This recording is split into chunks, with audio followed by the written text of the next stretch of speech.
Welcome back to our study. Check out our NA Traditions study group on Facebook. I will post the link below the questions in the description box.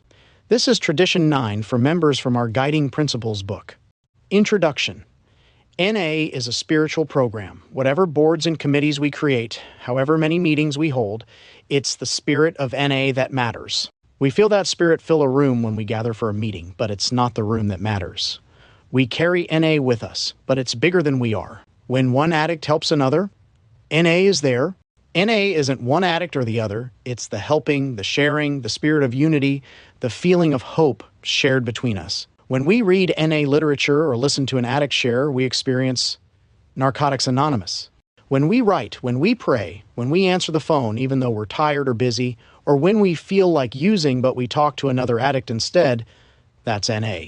It's not just a thing, it's action. Chapter 10 in our basic text describes love as the flow of life energy from one person to another. We offer it in meetings, at the meeting after the meeting, on the phone, online, at our H&I panels, and in our literature. We share experience, strength, and hope to help one another stay clean one more day. NA lives in our hearts, our minds, our spirits, and our actions. We are Narcotics Anonymous, and what we do, the empathy and care we show each other, the experience, strength, and hope we bring, that is NA as such. NA is like the air we breathe. It surrounds us when we share recovery. It flows between us, constantly changing. We can no more keep recovery by holding it to ourselves than we could keep oxygen by holding our breath. NA as such ought never be organized, but we may create service boards or committees directly responsible to those they serve. Our service efforts in Narcotics Anonymous help to make it possible for one addict to reach out to another. We began as a few addicts with hope, vision, and a willingness to serve. Today, NA meetings bring hope and help to addicts seeking recovery all over the world. What we have accomplished together is amazing. The fact that we have done it without being organized seems incredible, but in fact it is foundational. Our growth could not have happened without application of these principles. Together, we do so much. We start meetings and keep the doors open. We carry the message into hospitals and institutions. We inform governments, agencies, and related professions what NA is and how we can help. We create newsletters and service materials that help us serve more effectively. We write and translate literature to ensure that the message we carry is true and consistent across time and distance. As we have grown, we have created service boards and committees in many different ways. Groups have come together to form service bodies that help them achieve their primary purpose. Service bodies have formed work groups, boards, and committees to accomplish the tasks that support the groups. We understand that ought never be organized doesn't mean that we do what we do without any planning or predictability. Our meetings are at regular times and places. We create and maintain meeting schedules, websites, and phone lines. In order for us to grow and recover, we need some structure. Administration is not the same as governance, and the structures we create in service are not the kind of organization this tradition addresses. We absolutely organize our service efforts, our meeting schedules, and our event calendars. What is never organized is the part that matters most. One addict helping another, reaching out and sharing from heart to heart. The wordless language of empathy is what makes NA work. Without that, the rest of what we do would be meaningless. We do not organize what people say, we do not choose who will reach out to whom, assign sponsors, mandate step work, or insist that the 12 steps must be worked in one certain way. There is no certifying exam to qualify one addict to help another. We do not drug test each other, and our membership is not determined by the quantity or quality of work we do. We never know who will save our lives or the life of another addict or who will help an addict get the message or stay clean another day. Each of us shares our experience, strength, and hope in our own way, and the result is something bigger than any of us could manage or organize. It's the spirit of one addict helping another. We can't organize our collective spirit. It's free. However, we can, and we must, ensure that that spirit has all it needs to thrive and grow. Chapter 2. In our basic text tells us, the heart of NA beats when two addicts share their recovery. That heartbeat is NA as such. The work we do in service to NA ought always be in a spirit of unity. We hold each other accountable, and we are responsible to those we serve, so that our personalities are less likely to divert us.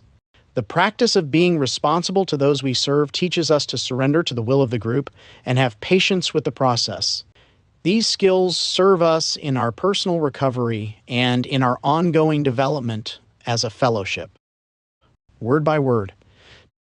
Define, expand on, or clarify the words or phrases from this tradition, one at a time or in relation to each other, for writing or discussion with your sponsor or other NA members. Example, responsible. We can understand the word responsible in a number of different ways, and each brings another understanding of tradition. 9. Deriving from the root to respond. The word implies communication.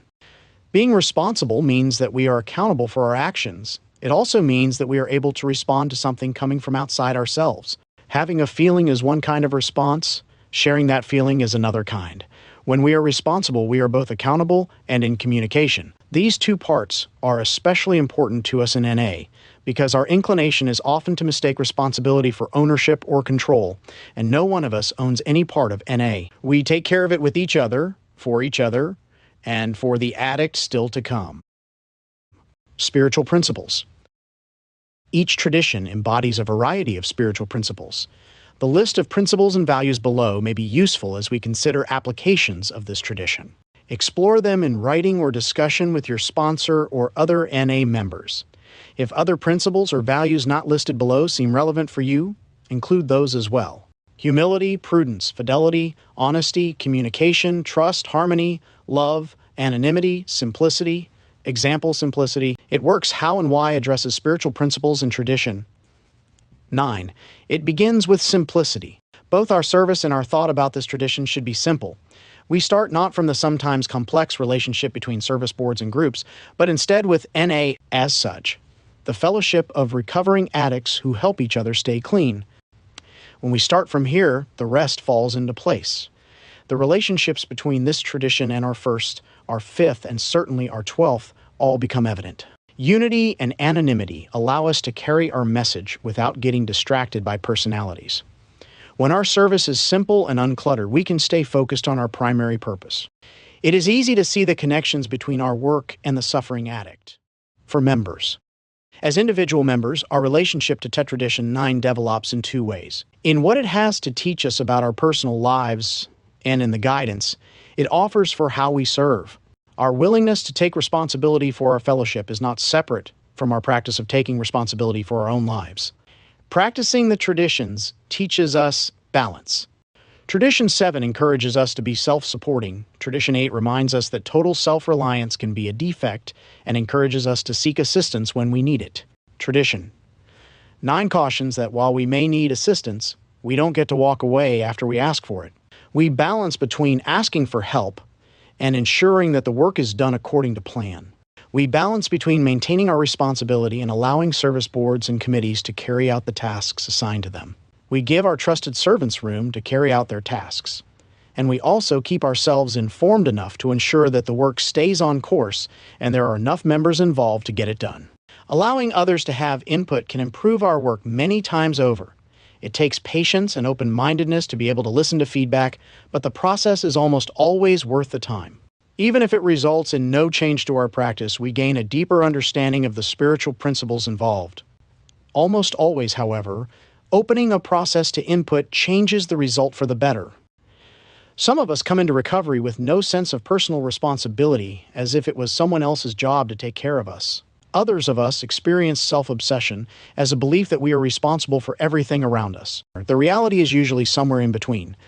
We find peace of mind when we can trust others to carry out responsibilities without constantly looking over their shoulders, and they show the same courtesy to us. Service can be joyful and exciting. It feels good to do good. We learn and grow in service, and our lives are enriched by the relationships we build there.